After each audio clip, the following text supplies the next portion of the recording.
কিয় কিয় সেই একেটা কথাকে বাৰে বাৰে ধৰি আছো মই পুত্ৰ হোক যে কি বুজাম তোক ভৰ বয়সতে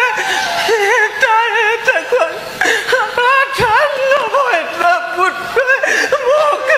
মোকেৰে গুচি গ'ল চিৰাদিনালৈ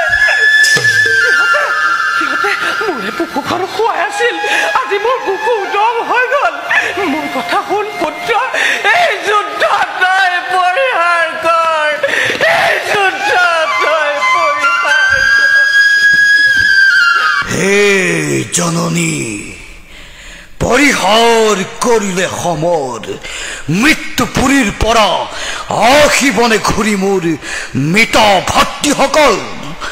পৰিহাৰ কৰিলে সমৰ পাৰিম নে মচিব জননী কপালৰ লেখা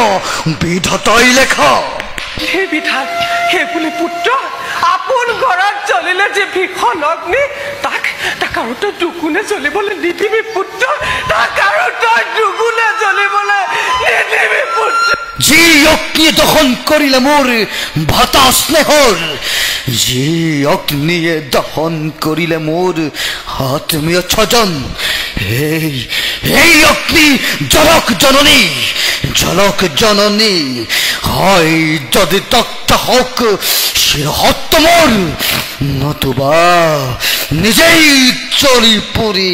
ছাই ভস্ম হৈ উৰি গুচি যাম পৰলৈ